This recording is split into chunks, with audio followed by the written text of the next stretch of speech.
Hello. Hi, everybody. Hold on. It looks like the screen needs cleaned. Ah, that's better. Claire, hi. It's been a long time. Nice to see you. Britt, Wendy Lotus, Rochelle. Good to see you as always.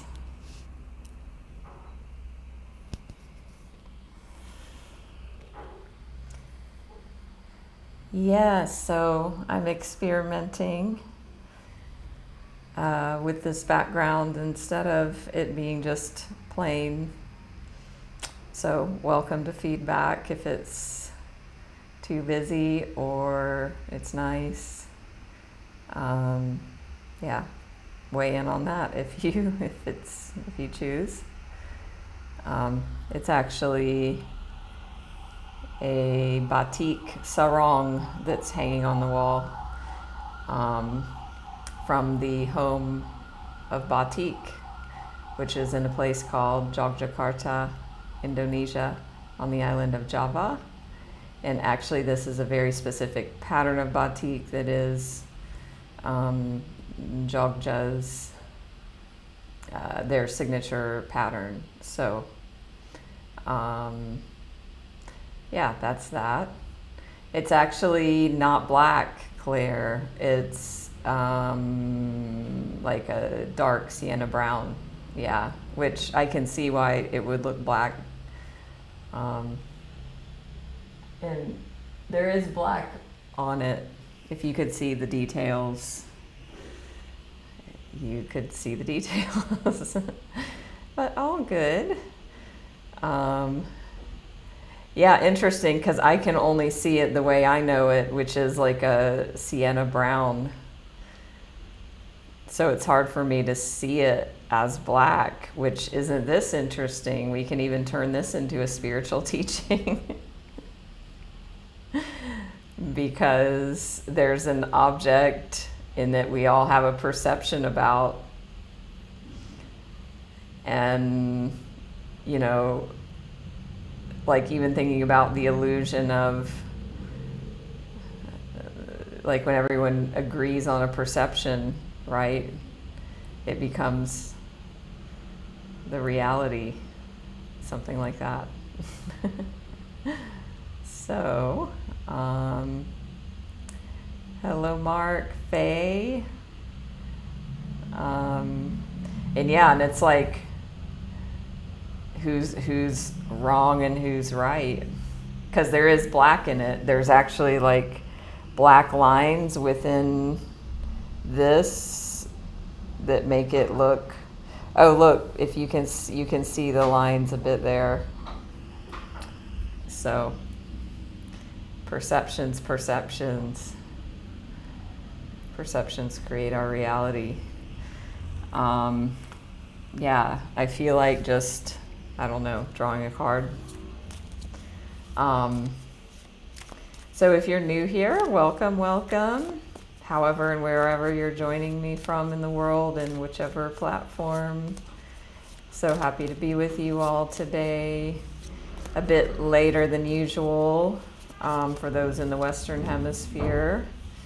And welcome to those who may not usually be able to attend, because of my normal time I go live is in the night in UK and Europe. So maybe there's some early risers here from that area.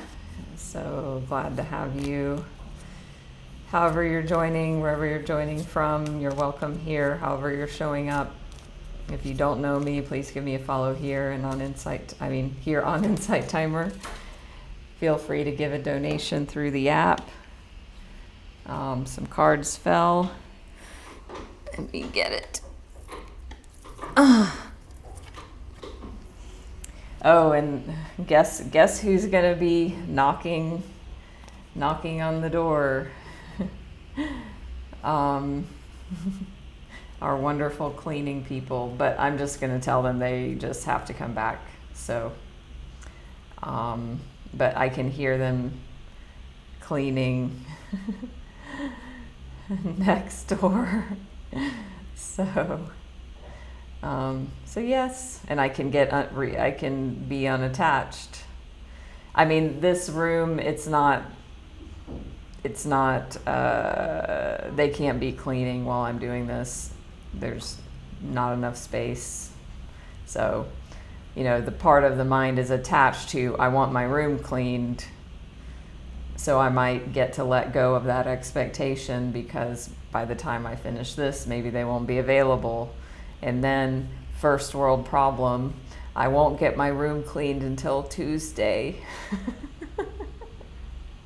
Bless my heart. Hi, Shaw. Celery man. What do you mean by that? About the celery juice? Yes, glad you're here, Claire.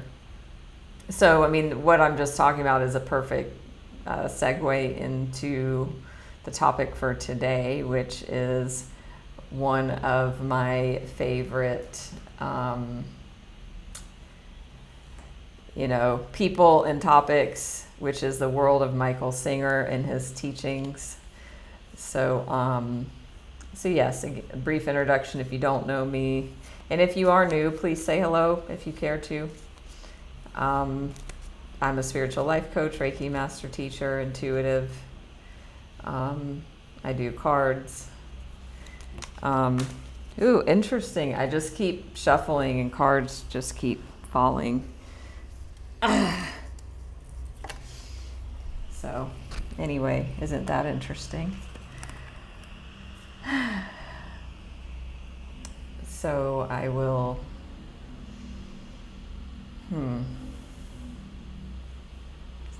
feel into that.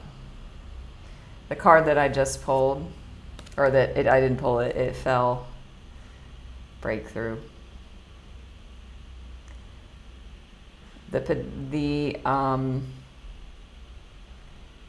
There's potential in these teachings for you to have a breakthrough in your life that you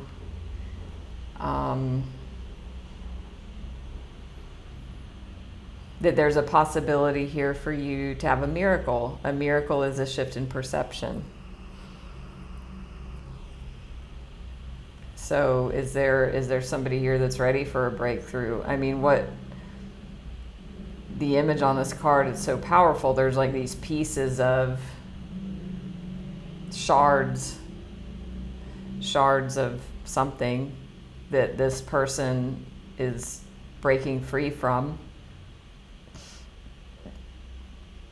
So what are you breaking free from? What do you want to break free from? What are you claiming today for yourself? Where have you been in breakdown? Because every breakdown has a potential for breakthrough, and you have a choice in what you choose.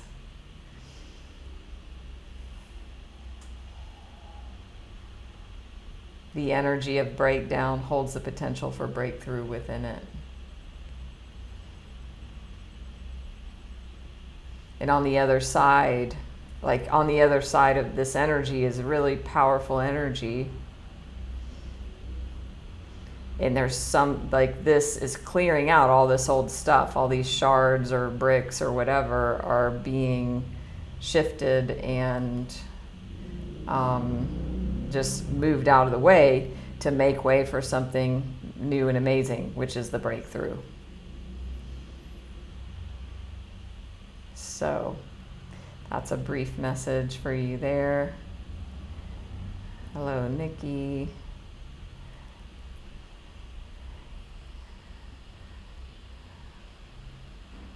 Oops, here they might be coming. I'm having a breakthrough around the cleaning people.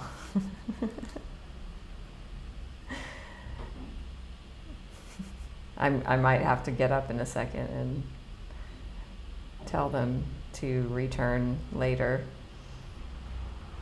But even this is a great analogy. Like, okay, there's something not wanted coming in right now. I could choose to argue with it I could choose to not like it. I could choose to be frustrated. I could choose to be in victim mode and tell stories, because I asked them earlier what time they were coming, and they said, oh, in a moment, which in Indonesian, which I'm in Bali, by the way, if you don't know, like, yeah, they say sebentar. Sebentar can mean like one literal minute, or it can mean obviously many hours, because it's been many hours. So I could stay in arguing with reality and getting into resentment and projecting stories. The mind has a preference. It prefers that this has already been taken care of and done. So you can see all the potential for suffering in this small example.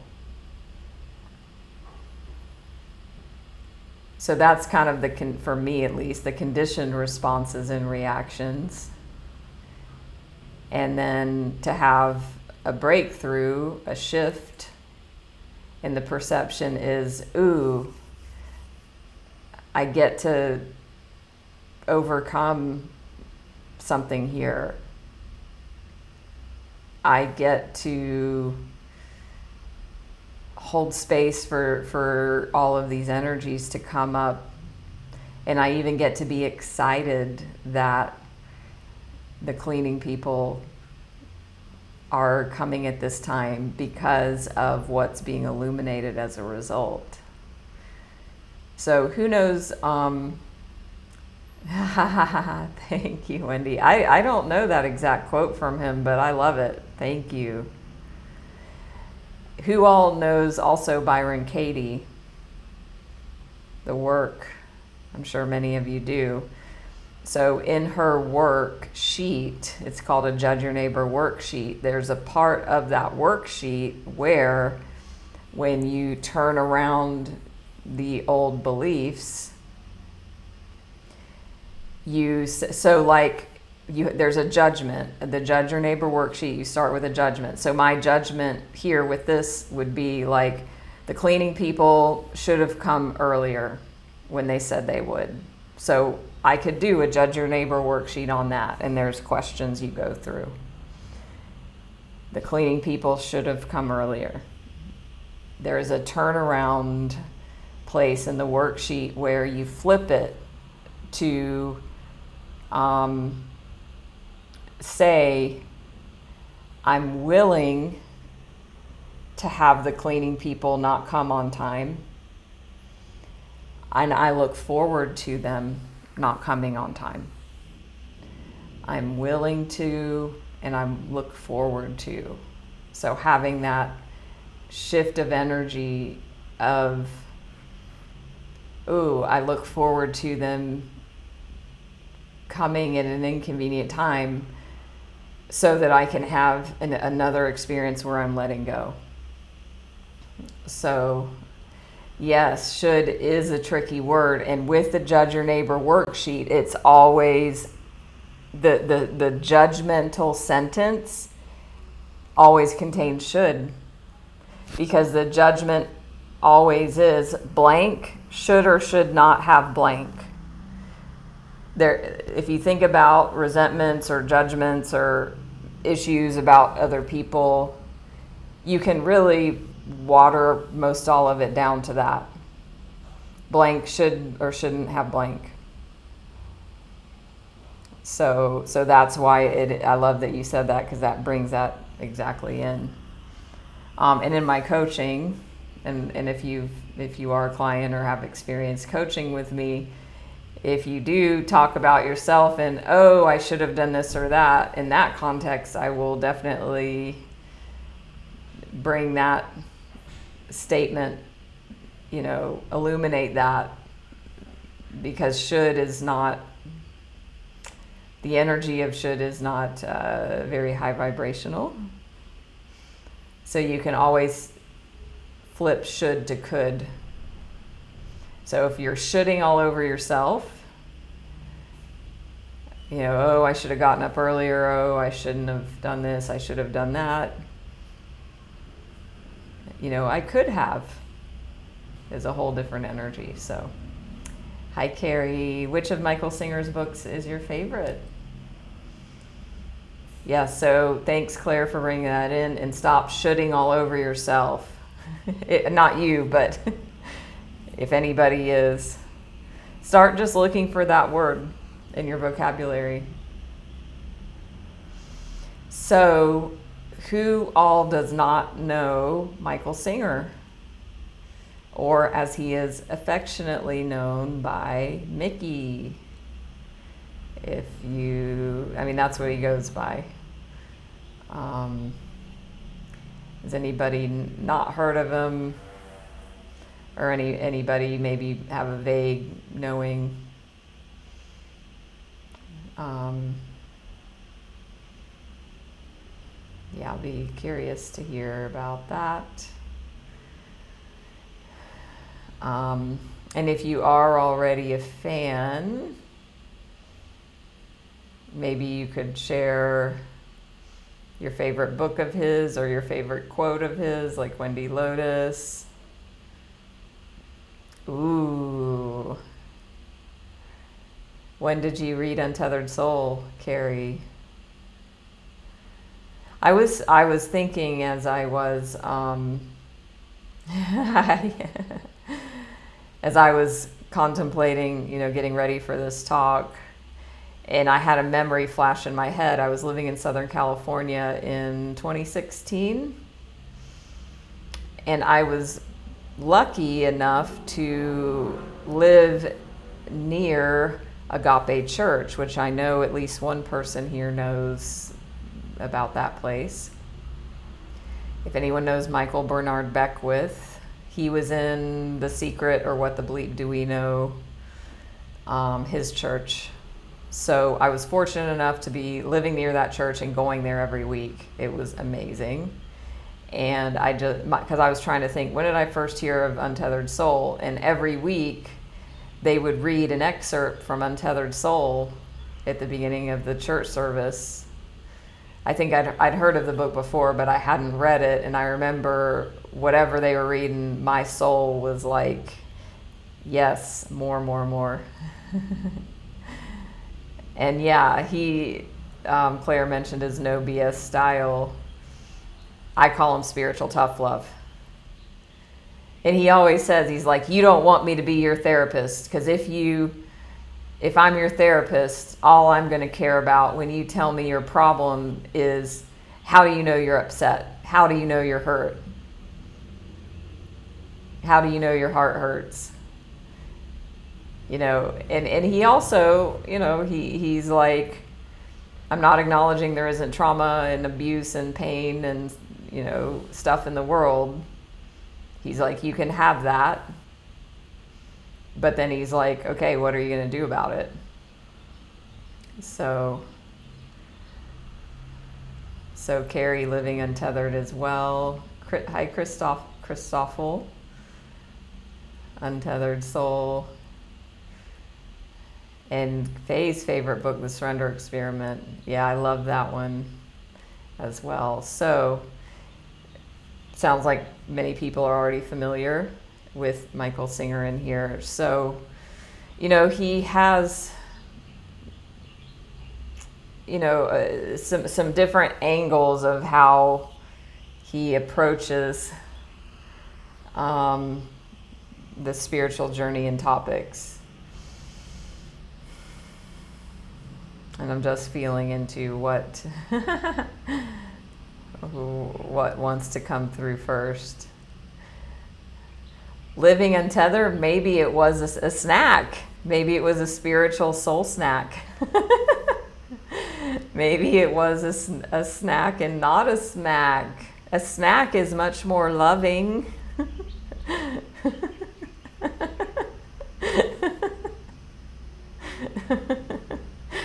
I'm glad that was a typo.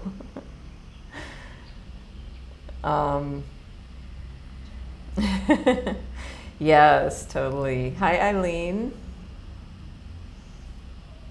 Ooh, which book have you downloaded? So Michael Singer is an American. He's in it. He's 70 or 60s, 70s now. He had a first awakening when he was 20 years old, and this is in his book, Untethered Soul. I think he opens the book with it. He's sitting on a couch with a friend, just hanging out, and there was a moment of silence. How many of you have ever been in a social situation where the conversation pauses and you feel awkward? There's and then it feels your mind is grasping for topics to talk about. So he was, in a space of silence, and then he noticed there was a voice inside, and I can't remember specifically, maybe somebody else does, what the voice said, but it was something about, he noticed that the voice was trying to come up with topics or noticing, there was a voice. And then he even said so the next thing he said to the friend was, have you ever noticed that there's this voice inside talking that doesn't shut up, or something like that? So that was his first experience of being aware that there was a voice in there. How many of you don't know that there's an inner dialogue going on? I don't want to make an assumption that everybody knows that. But, if you're here in Insight Timer and you know Michael Singer, then likely you do already can see and be a witness to the thoughts. Okay, the voice was berating him. Thank you, Claire, because, yeah, apologies. I obviously don't recall in clear detail what the voice was doing in that moment in the story, but, my recollection of what happened there for him was that he had a first noticing that there was a voice inside that never shuts up, and that he was not that voice. And does anybody remember when that happened for you? I mean, if you're aware there is thoughts and a voice inside, then it's happened. But that really is a first step in awakening, because he does talk in other talks, and I don't know if it's in his books, but I remember a story where he was talking to some, PhD or some very smart person. And I think he said, hey, did you ever notice there's a voice inside that's always commenting on everything? And the guy was like, nope, have no idea what you're talking about. So to first establish that fact, starting from very, very basic, just the basics, that there is a constant dialogue. And that, the journey to self-realization is having a separation of total identification from that dialogue. He talks about that inner voice is constantly commenting on everything. And it's neurotic. He calls it neurotic. And he even gives examples of the voice will be like, what do you want to, what should I eat today? What should I wear? Or, oh, does this look good on me? Or, maybe I like this over here or that over there in the house. I'm going to move this vase around. And, oh, I wish it had more blue color on it. And, oh, remember that vase that, my grandmother had when I was 5 years old, and, oh, that memory, and then I broke it, just on and on and on, right? So that's the voice, if you aren't familiar. And constant and repetitive, yeah. And sometimes it pauses in nature. Hi, Kat. Wow, that's amazing that you have a very distinct recollection at 11 years old. See, I don't remember. I must have had a moment, of course, because I'm here. I think sometimes, some people have a breakthrough moment like Michael Singer had at 20. That was definitely an aha. In AA, we say sometimes quickly, sometimes slowly. For me, the journey of awakening. I'm sure I've had my breakthrough moments in other ways, but recognizing the inner voice, I don't have a moment. But that's the first step, because, and do you understand why? If we're just totally identified with everything our mind thinks, then it's the master. And the mind is meant to be our slave, not our master. It's a wonderful slave, it's a terrible master, because it's neurotic, as Singer says. And what happens over time is we get the mind, so we have preferences, we have problems, things we worry about, things we want, things we grasp, things we cling to, things we resist, things we don't want, things we're afraid of, right? So that is in one of two categories: attachment and like clinging or resistance. And so when our mind does that, which is very natural and common, then what happens is, it's, as Singer says, we've given our mind a problem to solve. The problem is, I need more of this, or I don't like this and I don't want this. So the mind is just trying to help us solve an impossible problem. So he says, like, the mind is just trying to, it's like trying to do what you've asked it to do, but there is no solution, so it never stops. And if it does get the thing it wants, it's just going to be immediately replaced by something else. And so he says, to not demonize or make bad or wrong the mind and thinking, even to have compassion for it. Because we're just giving it a job to do. It's just trying to do what we've told it to do. Here's your job, solve my problems. Ooh, Carrie, that's amazing. Landmark in 2009. Booyah, you had a breakthrough. I also did a life transformational training in the realm of Landmark. It was modeled after Life Spring, which is, in the whole genre, which was a very powerful experience I had, and did that in 2016 or 2015 maybe. Anyway, so hi, Serenity.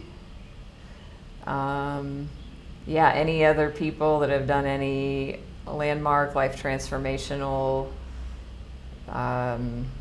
experiences? They're very powerful. I mean, honestly, it's how I'm sitting here with you right now. If I trace the chain of events from me going through my own experience, it's led me here. So we have a voice in the head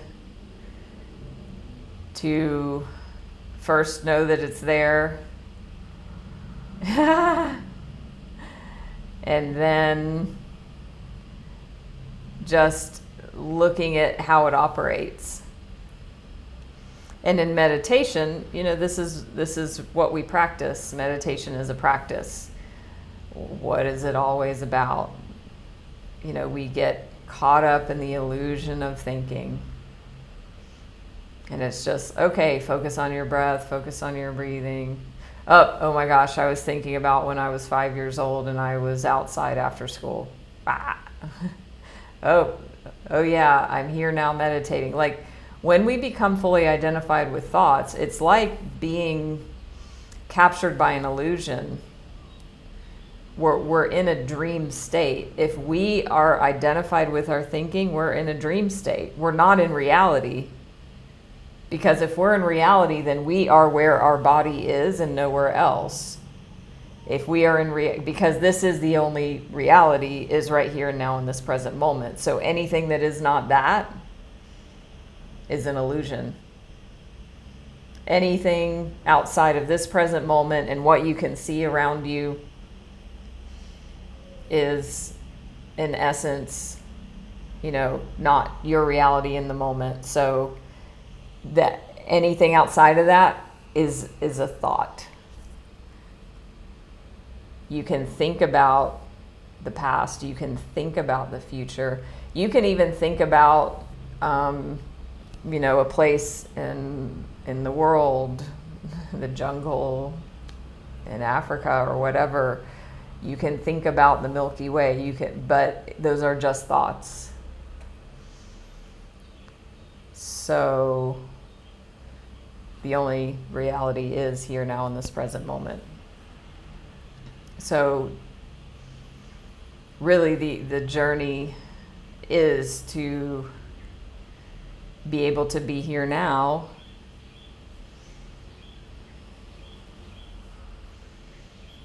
without getting caught up in the dream of thought, which takes us out of the here and now. And Eckhart Tolle, he says he gets the question all the time, well, how do you plan? How do you function in the world? And he's like, yeah, you still can do that, but you're coming from a being state, a state of presence as you do those things or consider those things. But anyway, back to Michael Singer.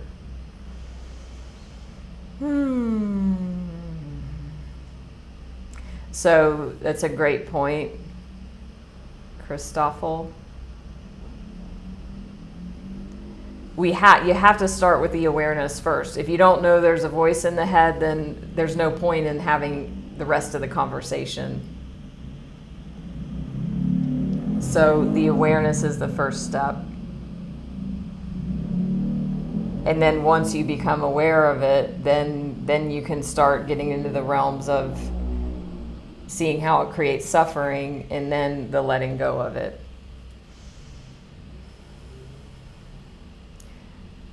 So Singer says that, we've become, or the mind is neurotic. It's neurotic. It has lots of preferences, and the older you get, the more preferences there are, because you've had more life experience and you've had more experience of what you like and don't like. So these preferences get refined. There's a wonderful bug. They get refined so much that, it becomes nearly impossible. The world cannot arrange itself to fit into this like tiny box of this. My present moment is going to be perfect if everything fits in this mold. If I'm driving in traffic, nobody can pull out in front of me. It needs to move at a certain pace. The temperature in the car needs to be perfect. The music, I listen to, and if the commercial comes on the radio or somebody honks or somebody hits me from behind, like, we have all these conditions.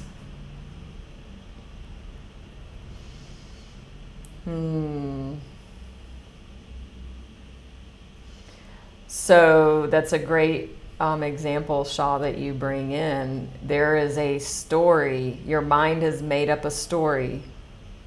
The story your mind is making up is causing suffering. Right? So, and this is a great example. Your work manager's mom passed away. That has nothing to do with you in reality, but yet the mind does what it always does. It took that experience, it made it personal, and then it told stories that made you feel guilty that you're not speaking to your mother. So even that is a perfect example of the mind creating suffering. One thing that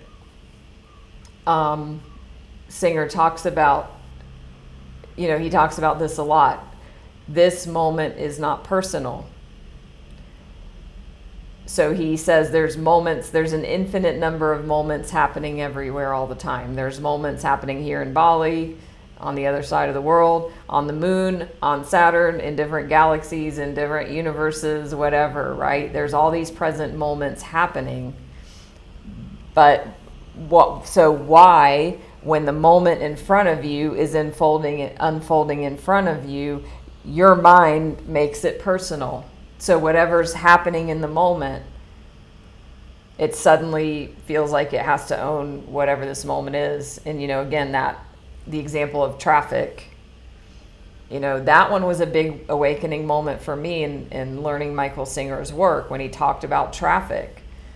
I had another awakening in that I didn't notice that I was making traffic so damn personal. A truck would pull out like meters in front of me. The truck did not probably see me, but yet my mind was like, that truck pulled out in front of me and did that to me. I noticed that I saw everything that was happening in traffic as if like it was being done personal to me. And if I was not there, that moment of traffic happening, if I'm not in it, it's still happening and it's not personal. But then the moment I come into it, the mind just personalizes it. So that creates suffering. Weather. He loves to talk about weather. It's raining on my birthday is one of his favorites.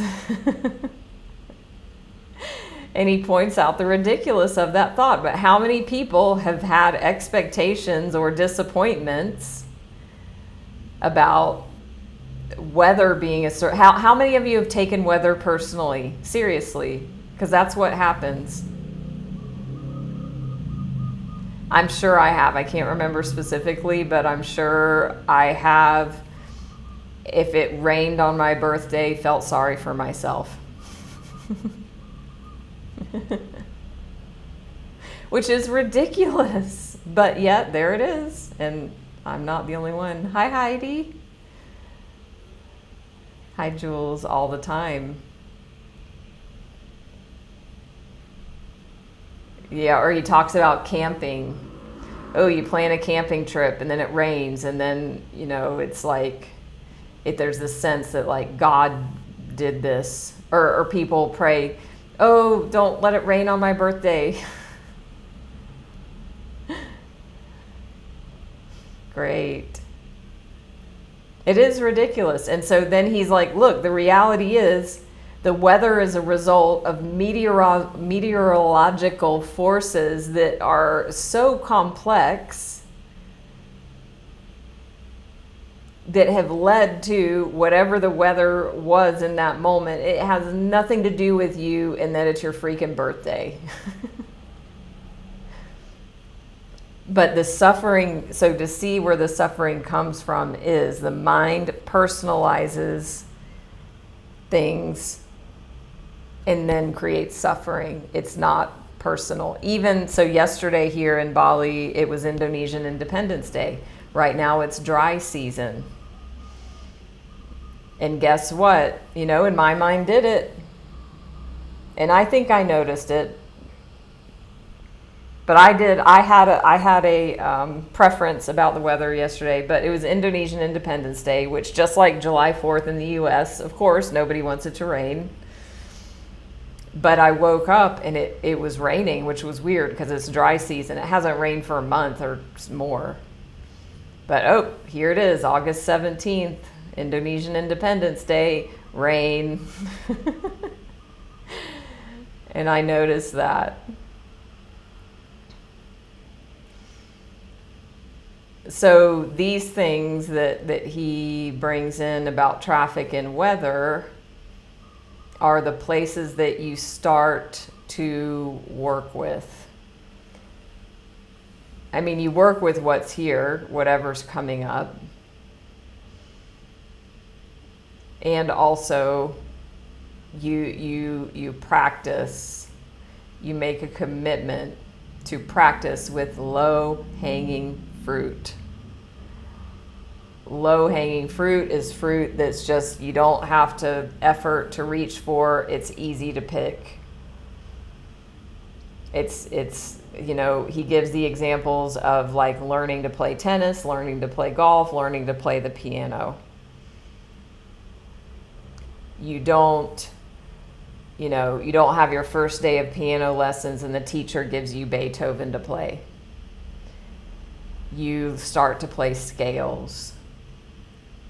You start tennis lessons. You don't start with a tennis pro, lobbing super fast, crazy ass serves at you your very first time playing tennis. You start with very easy balls. So the traffic and weather are the things you start with. So what do you do? How do you do it? How do you work with these things in your life so you can start freeing yourself from the suffering? First, having the awareness that, are you arguing with the traffic? Are you arguing about the weather in your mind? Are you having a preference? Are you having a desire? Are you having a resistance? Even the weather stuff, like that was something that's so, it's like a human cultural, like just in our DNA, that humans care about weather because it used to be survival. But that one was like, I wasn't super aware that my mind complained about the weather until Michael Singer. But it's, so you can start with noticing, when am I arguing in my mind, I want the weather to be a different way? When am I arguing with the driver in front of me in my head that they need to go slower or faster, or they shouldn't have done that? So again, the awareness is the beginning, and you start with that stuff. When you notice that, he gives you 3 tools or techniques to use. You can do number 1, mantra. So like a mantra is sort of a way of life in a sense, where that you have a mantra that you just kind of constantly have going in your mind, so that your awareness is resting on the mantra instead of resting on all the thinking. So, okay, somebody pulls out in front of you, you notice stories, and then you start going to the mantra. And just totally focusing on that. The other technique he talks about is positive thinking, which is somebody pulls out in front of you, the mind is like, why did they do that, blah, blah, blah. You flip it to from a negative to a positive. Oh, maybe they're in a hurry, maybe there's an emergency. How important is it? Whatever that is for you. Bye, Britt. Yeah, I hear that you need to go to sleep, it's late, and that you feel lost without a job. I hear you. I'm so glad you joined. So that is number 2.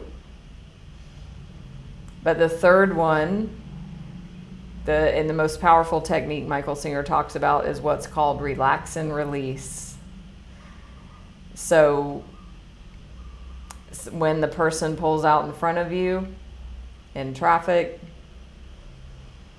you notice the actual physical experience going on in the body. You drop out of your thinking, you drop out of mind, and you almost force yourself, because you're reconditioning yourself, so it's going to take, effort, but you bring yourself into your heart center. You bring yourself into the experience of the energies in your body when that person pulled out in front of you, what the actual energetic, physiological, whatever response is in the body, and you relax around those energies. He says, you don't relax the energies, you relax. And it's this subtle energetic experience, really, where you're deeply with the sensations in the body, and you're relaxing, and then you're just releasing whatever's here. You're not clinging, you're surrendering, you're letting go, you're holding space, basically. It's almost like an energetic stepping back behind to where that higher part of you is holding space for whatever is happening in here. And that is called relax and release.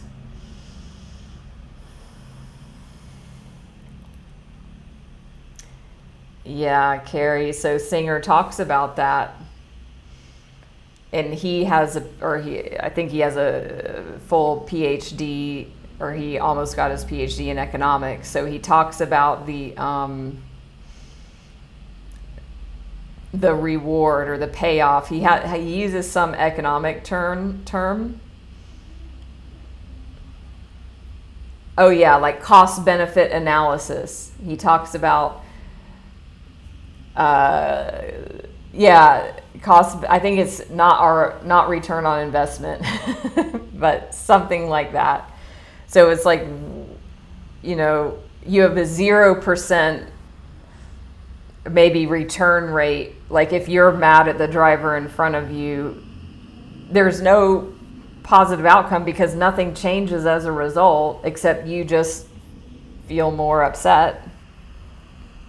Like there's a 0% benefit and 100% cost, basically. Yeah, so glad this is helpful. And please too, I have what's called a surrender circle happening.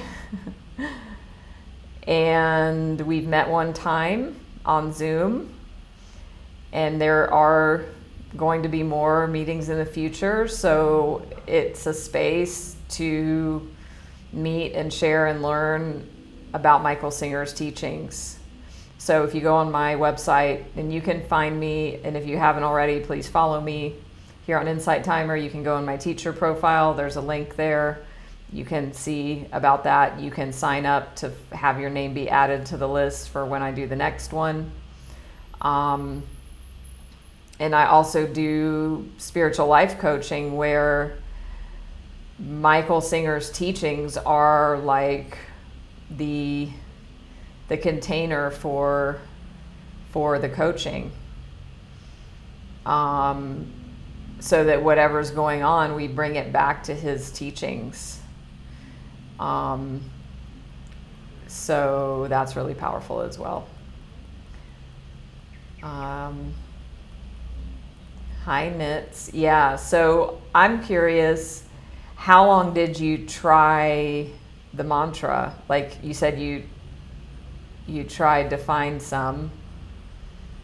How long did you try with like each one? I want to know about that. And that's a beautiful one, Faye. Divinely protected and guided at all times. Beautiful. So you can have any sort of a mantra. It might be like Faye's example. It might be, Sanskrit Om. I mean, just Om. Michael Singer says you could just say God, God, God, God, God. I mean, it could be love. It could be I love you.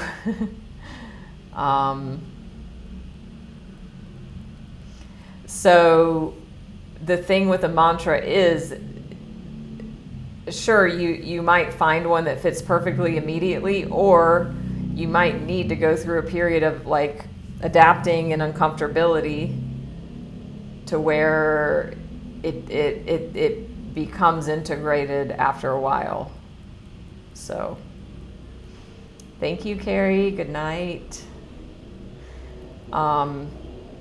The one that I use is Ho'oponopono.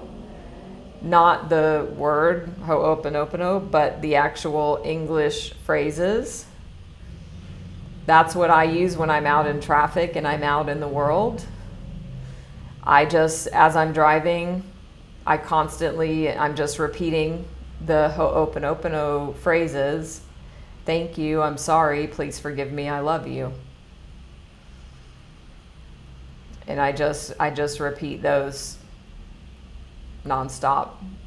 And I'm listening to music, and because I'm judging, my mind is just judging everything everywhere all the time.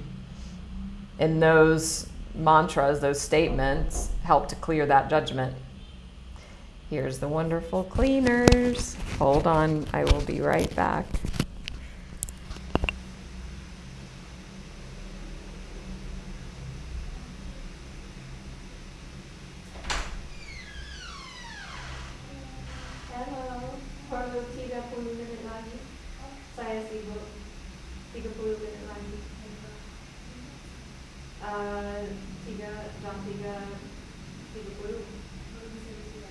Ya, saya sibuk, saya di call. Ya, kasih ya.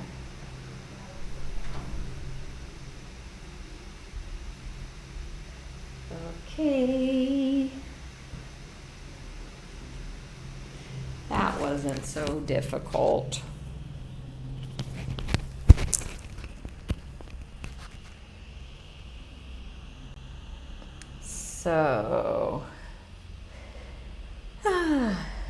So yes, I like doing thank you, I'm sorry, please forgive me, I love you. Heidi, you weren't here earlier when I talked all about the whole cleaner situation. So yes, I knew they were coming and just told them I'm busy and to come back in a bit. So yeah, Nitz, you get to find whatever works for you, and you get to commit to something. I would say give a commitment to yourself, and that whatever you choose,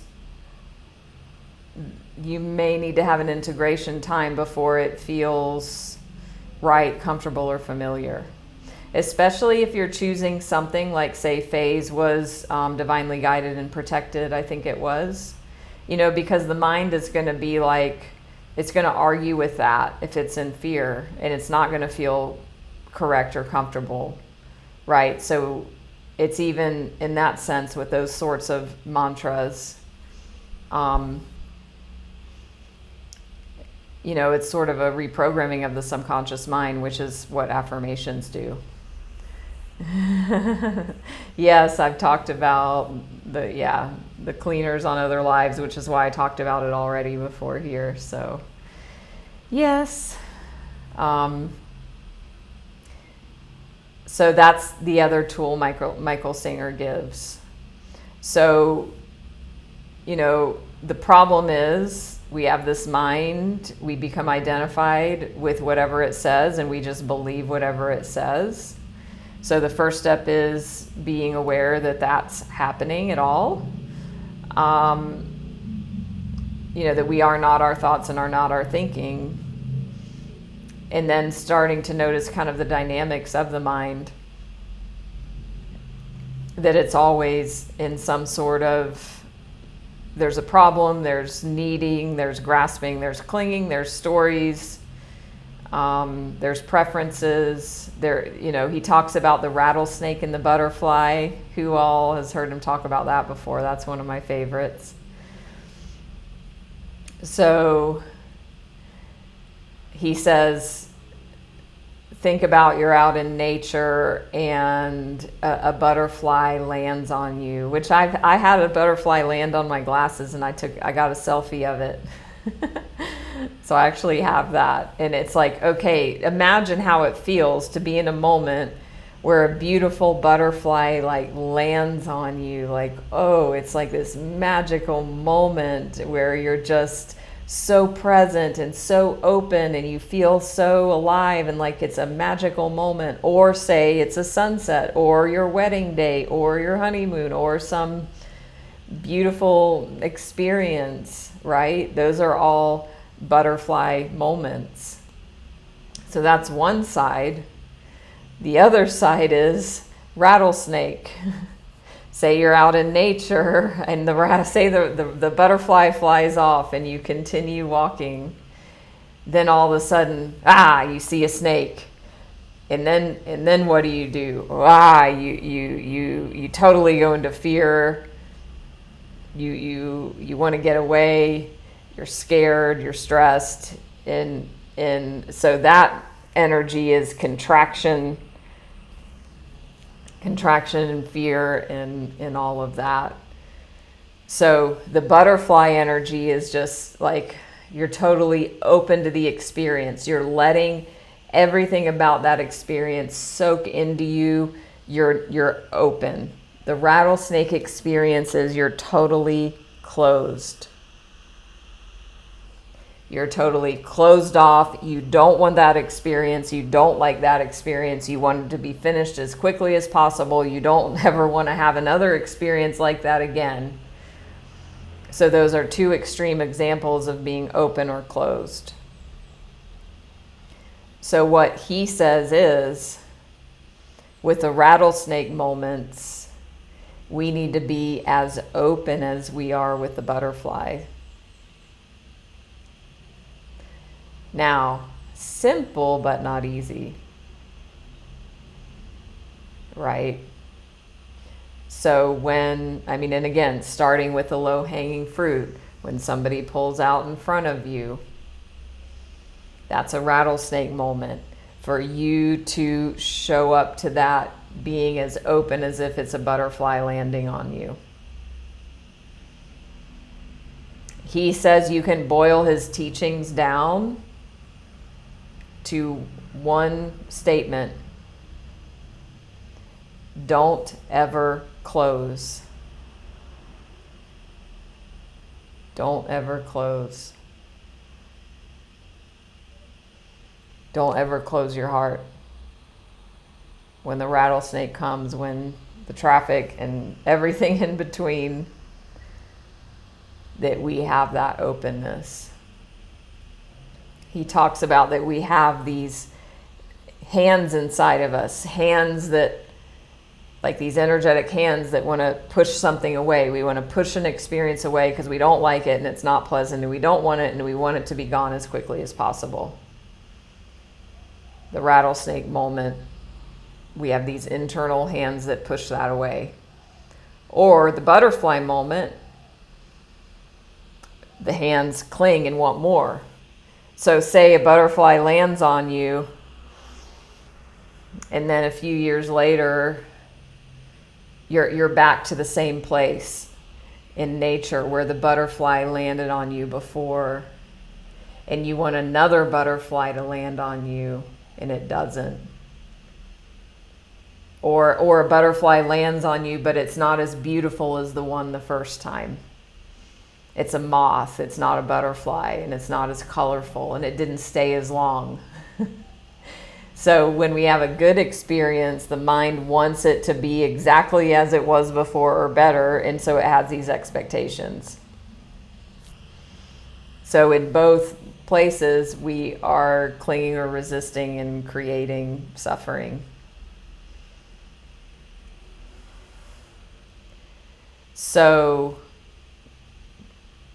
the goal is that we come to the rattlesnake moments with the openness that we have of the butterfly moments.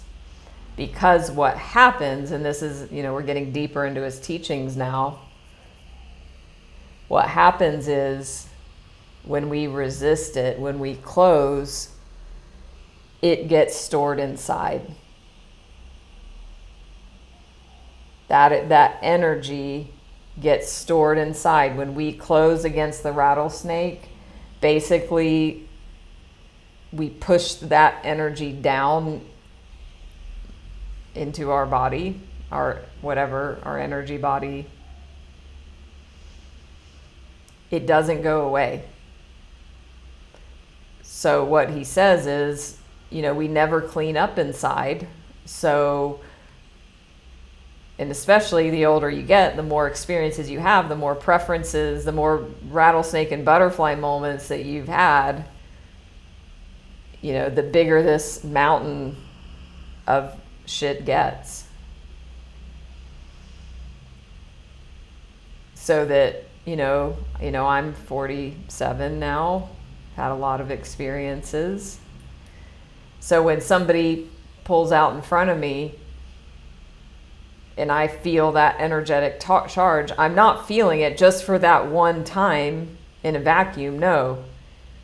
It's activating or triggering within me all of the hundreds or however many thousands of times in my entire life when somebody pulled out in front of me and I had a reaction to it that I didn't fully let in, which was every time because I wasn't on this path.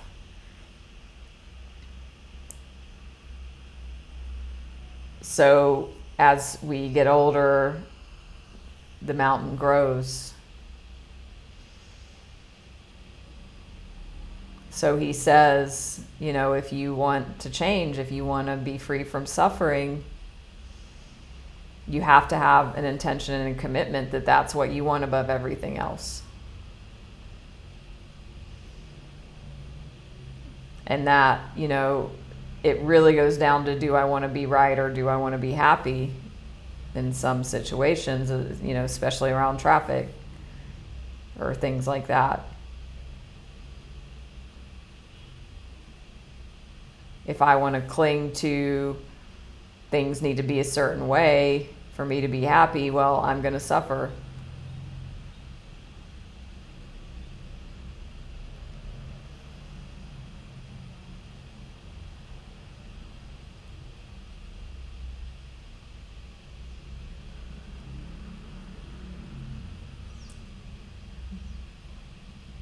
So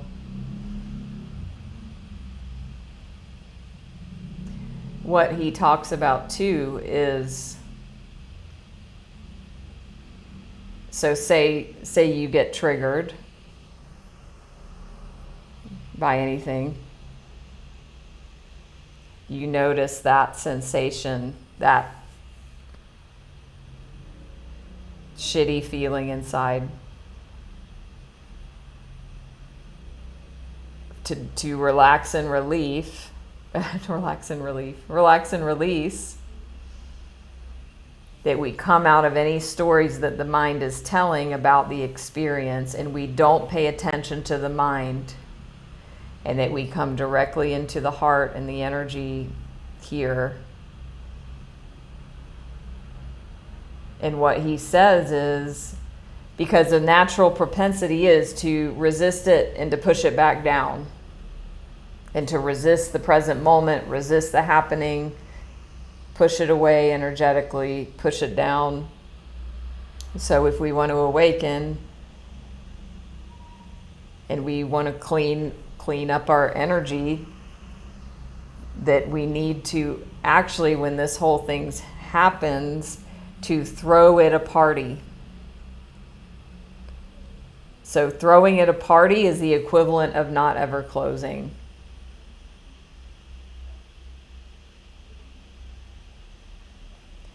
Ooh, somebody pulled out in front of me, and maybe it's one that really angers you.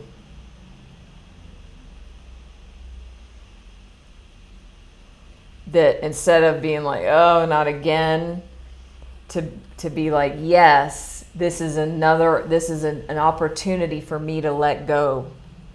Something else is coming up. Something else is here to be healed and cleared. Let me welcome this up. Let me throw it a party. Yay! Come on up. Come on out. So having that butterfly energy for the rattlesnake.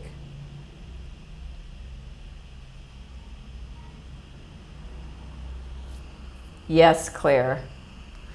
And, I mean, there's a million situations. He keeps it very simple, and he says start with low-hanging fruit, which is traffic and weather. And when other situations come up, you do your best to practice, if it is more complex things. But when you start with traffic and weather, you start to build those muscles. You start to retrain yourself with things that, you can't control the weather. Nobody can, mostly.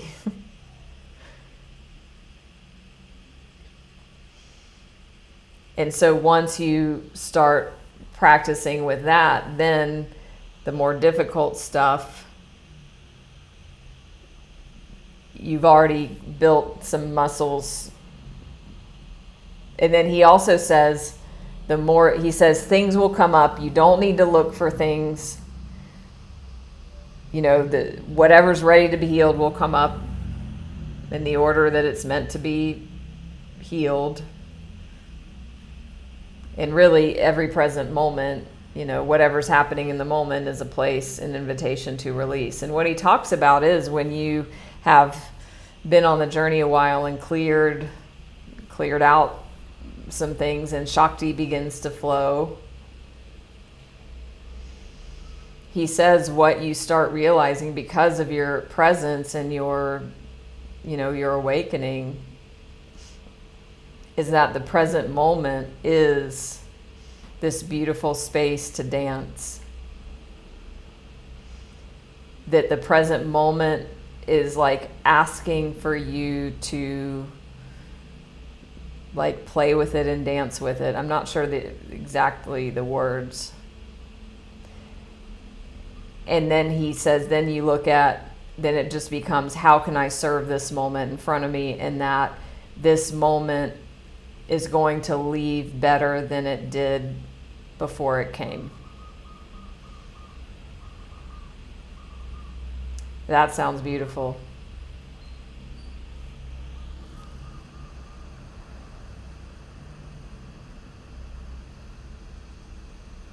So, yeah, Claire, he says, okay, a trigger happens. The mind has something to say about it. The practice is to come into the sensations of the heart. And he's very like tough love about like, don't listen to the mind. Just don't, whatever it says, you put your attention on the sensations in the body. And he says, the mind will say, but how long is it going to take? How long do I have to do this? And Singer says, it's none of your business. I love it. So he says, it's none of your business what your mind is thinking. It's none of your business how long it takes for this to move through. It's none of your business. Because if you're wondering that, you're attached. Then you're attached to an outcome. So that's a deeper level there.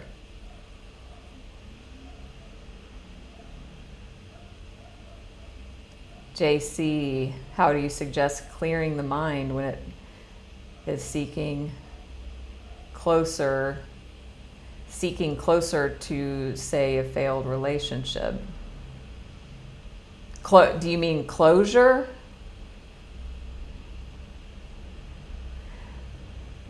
Okay, closure. Yeah, that makes sense.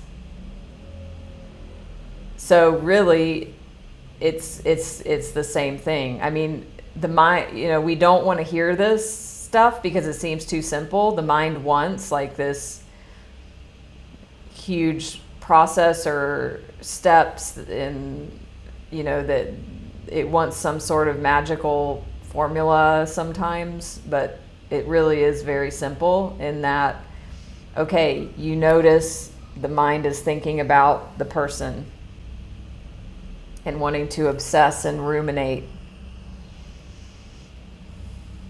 It's really the same thing. You have a noticing. You need to have a level of intention followed by commitment to presence and healing. If you're sloppy in your energy, if you're sloppy in your thinking, if you're undisciplined in your thinking, it's difficult. I mean, I've had relationships where they failed for whatever reason, and it consumed me, and it was like, I just lived in this state of obsession and either wanting them back or thinking about all the things that went wrong. It's a shitty loop to be in, and I don't know if that's what you're talking about, but for me, I've had that experience, and it's like it felt like it's hard to get out of that thinking about the relationship after it's over. And what I had to do was it was an addiction to thinking about it. My mind was addicted to thinking about it. So I had to come to a place where I was in so much suffering. I was so tired of it that I was then willing to actually do something about it on the deepest level, which is on the level of thought, which was, I still remember, this was like 4 years ago. I was living here in Bali. And I just was like exhausted about thinking about, this relationship that had been over for a year. And I remember I was back into Dr. Joe Dispenza's work. So this is partly his stuff. But it all ties together. And Michael Singer talks about intention and commitment. And he has one of my favorite talk by him is Your Highest Intention, Self-Realization on YouTube on his podcast. So check that one out. Because if you have a momentum of energy about thinking about a relationship or anything or a problem for a long time, there is like neural pathways, and there is like physiology, like chemistry, like the body becomes addicted to the thought pattern because of the chemicals released, and the body becomes addicted to those chemicals. So there is that stuff going on as well. Michael Singer keeps it very simple, and he doesn't go into any of that, but it doesn't mean it's also not valid. But basically, you have got to like take charge of your thinking, and yes, you can do it, and yes, it's difficult, and yes, it's possible. So what that would actually look like specifically is you first, like, okay, you wake up tomorrow, or maybe you say, I'm going to start tomorrow, or I'm starting right now, whatever. But you have a commitment to yourself that no matter what, I am not letting any thought pass through my awareness, like that I don't, like, I'm not letting any thought through without being conscious of it. So that when the first thought starts about the thing, and this can apply to any of you for anything where you have this dynamic going on. It might be around money, worries, finances, jobs, health, relationships. It can be anything. But that you have a level of commitment and presence. And this, Michael Singer talks about this. That I'm not going to let any thought go by like without me being present to it. So, and then when it comes, so this is what I did with this person in the relationship. And this is from Joe Dispenza. So he says that the minute or the second you notice that thought, you say the word change. And he actually has a meditation called Breaking the Habit of Being Yourself that has that within that. And that's where I got this from. So if that resonates, he has that book, he has the meditation. That's another realm of wonderful teachings. But the point I'm pulling out is when you notice that thought that you're trying to break free the habit from, you say change, and then with your will, you focus back into the present moment and you tear your mind away from the juiciness of thinking about that, because it becomes addicted and it feels like juicy, right? Can anybody relate to that?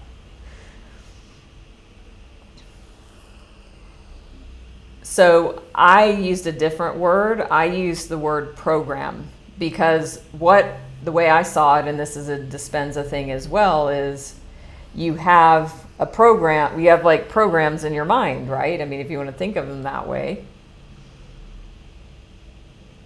And so I had this program of the relationship and the person, and everything about that is this like program that my mind was addicted to. And so I was so done with it. I was willing to work at this level, at the deepest level. So every time I thought of it, I said the word program. And guess how many times an hour I was saying that?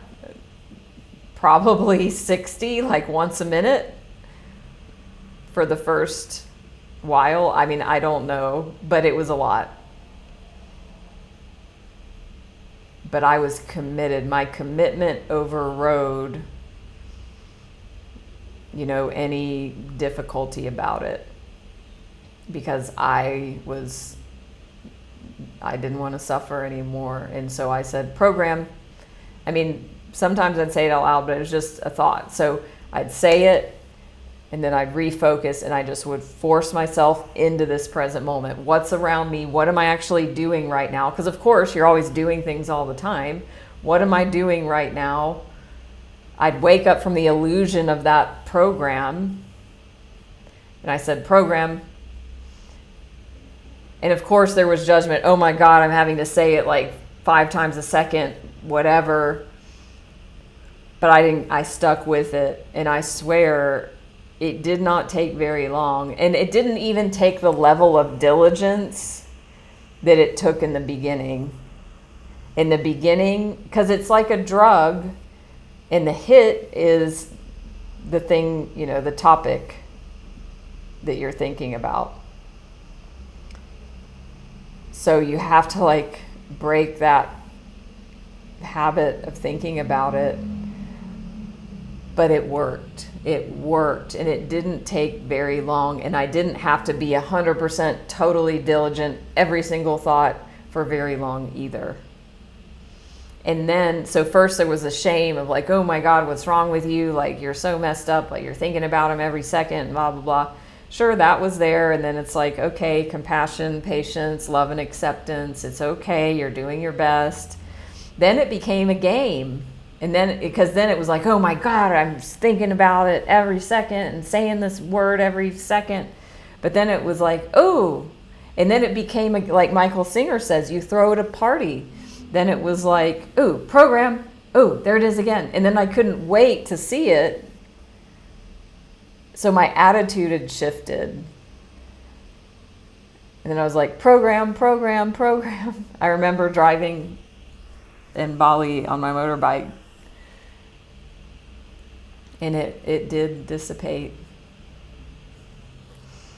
So is that helpful? So Nitz, you said, this was a long while ago now, I don't know if you're still here, but you said These teachings always show the ideal way to live and act, but doesn't necessarily help to do so and implement. So what I just told you is an exact real life example of how to implement it. And Michael Singer also gives that with, mantra, relax and release, positive thinking. And again, the mind, a lot of times it will reject things because it wants some certain, answer. But it really is that simple. And it's like, well, I don't want to hear that. I don't want to be diligent about my thoughts. It's too hard. It is hard. Have you suffered enough?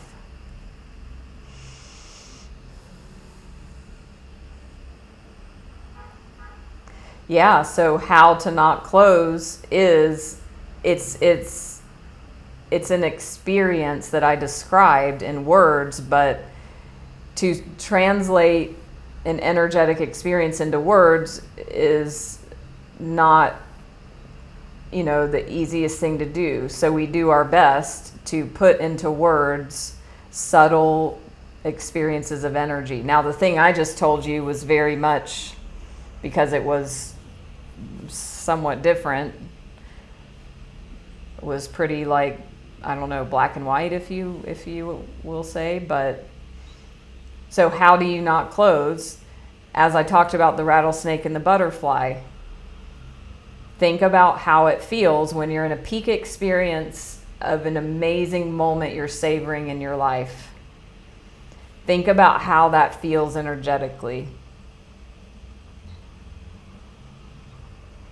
Remember that, feel into that even in this moment, or even imagine, wow, if you like butterflies or whatever, butterflies landing on me, or there's a vacation destination you've always wanted to visit, and imagine you're walking and seeing it and you're finally there for the first time, and just imagine just the energetic experience of how that would feel. You would be totally open. So that's the state, the energetic state of being open. So then when you're in traffic and the person cuts you off and there's that flare of anger that comes up, you relax, you release, and you keep, you utilize that same energetic stance of, okay, I'm going to be open to this. I'm not going to close. I'm going to relax. He says you relax the body, you relax the shoulders, you relax around the energy, if you will. He says you don't relax it, you relax.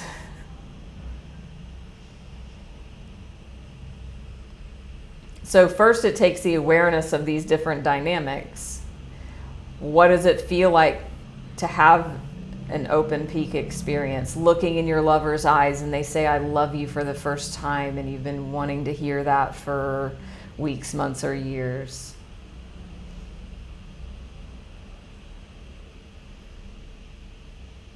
And then, I wake up and it's my birthday and it's pouring rain. Or wedding day. I had an outdoor wedding when I got married. So of course, if you're doing an outdoor wedding, you're going to be thinking about weather. I mean, we didn't have rain on our wedding day, thank God. But say if I would have woken up and there was rain, and then I noticed this experience, these internal hands, he says, they push something away, they push down energy, they push an experience away, they resist, you're resisting the experience, you let go. You have that same energetic stance as you would in a butterfly moment. So it's something that you practice. We're talking conceptually here now. So now you have a framework to go by to practice in your life. So the next time the weather or the traffic, you notice it, then you can be like, okay, here's my chance to practice. Okay, yeah, remember how a butterfly moment feels. Okay, can I practice that? Can I relax my body? Can I see the closing? Maybe some of you don't have a sense of how it feels to close. So maybe you get to see how that feels first, so then you know how it would feel to open. But he basically says, don't ever close, meaning don't ever close your heart. And yeah, clear intention, practice, commitment.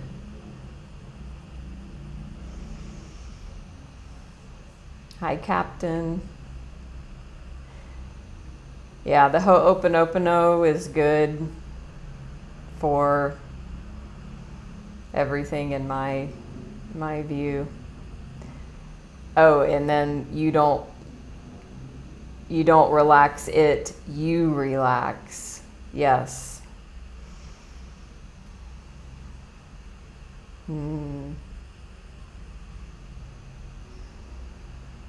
I'm so glad you brought this in. I love questions. I love,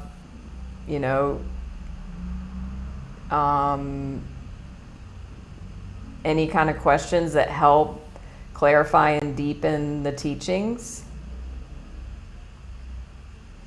Yes, so whenever I was talking about that, the program, that is a Joe Dispenza teaching that's not Michael Singer. And yeah, you're right. That's a great point. So Michael Singer says, you don't pay attention to the mind. Whatever the mind's thinking, it's none of your business. You come fully into the experience of the heart. So that's a great clarification. Joe Dispenza has something different. I was sharing my own personal experience because JC, I think it was, talked about how do you work with this stuff with relationships. So I was bringing my own experience that worked, which was different than the pure Michael Singer teaching.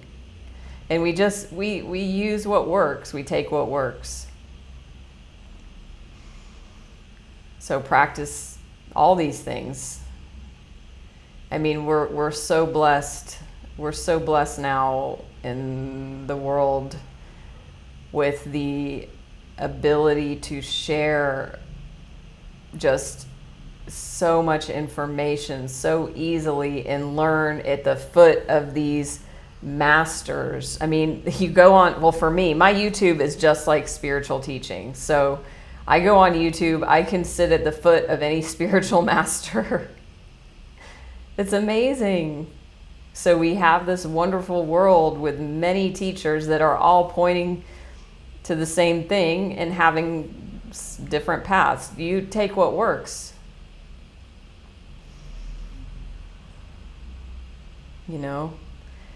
Honestly, for me, in that time when I was in recovery from that relationship,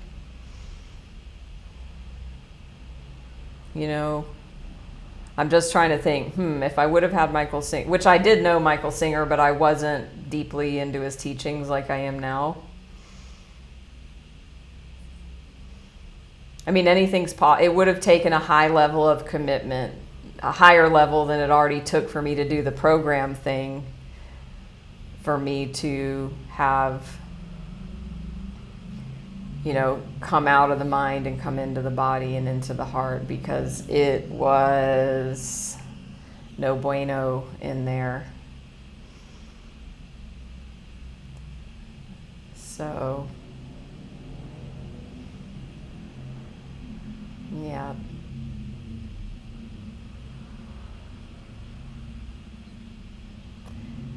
Yeah, and I love your questions, Nits, and you're listening well to bring that in. So yeah, so what I talked about is if you know how closed feels, then you'll know how to open. because we just go about the world. We're conditioned. We just have years of conditioning in thoughts and the body. You know, if you drive to work the same way every day and say you live in Southern California, which I did, that's what's coming to mind. It's like you've got a 2-hour commute to go, 5 miles or whatever it is. You've got a conditioned experience about that. But until you wake up in it, you're not aware. So this idea about, we'll just say like rattlesnake energy, like being closed or closing to things that the ego, the mind doesn't like, to start noticing all the places where you close and what that looks and feels like. That would be anywhere where you're arguing with reality and where you're having a preference where things are not your preference. So, traffic, weather, food isn't as good.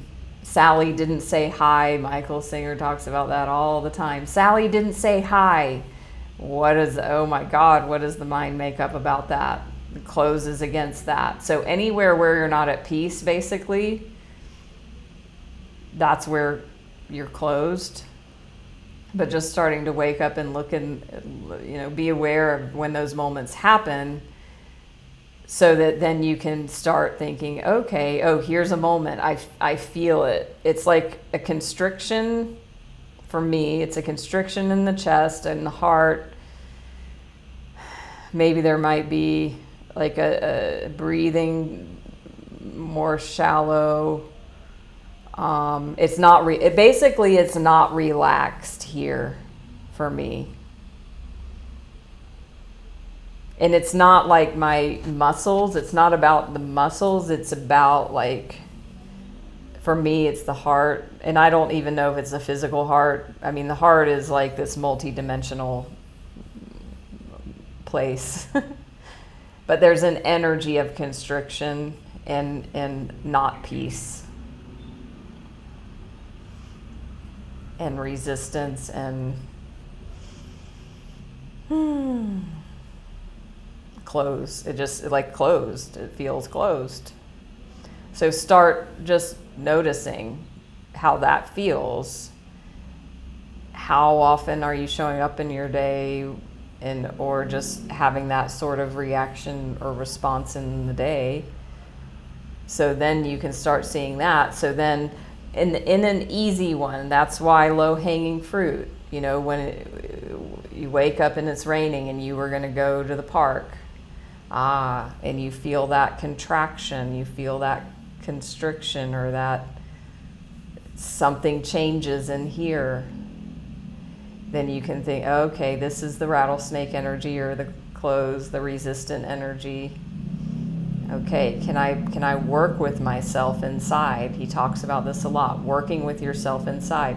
Can I open? How does it feel to witness a beautiful sunset? Or how did it feel on my wedding day when I said I do? Whatever it is, or had my baby, I don't know. It could be anything. How did that feel? Is there any way I can apply even just the 1%, any sort of opening where I can feel just the slightest shift? And it's a relaxing and releasing. Thank you, Claire. Yes, and it's somatic work if you want to look at it that way, totally. Yeah, your heart can feel hardened. There can be a defensiveness. So, yes, if anyone wants to, has any questions, comments, I need to go. The cleaning people, I told them 30 minutes, so it's time to end. This has been great. Please don't forget to follow me and give a donation here if you feel called. You can find out more about me. Facebook, Instagram, would appreciate follow there. Subscribe on YouTube. I'm live there right now. Good things are coming. If you feel called to reach out one-on-one, for an individual session with me, you can find out how to do that as well. Thank you, Sil. Thank you, everyone, for joining. It's Friday. I will see you for Saturday Night Live. Thank you.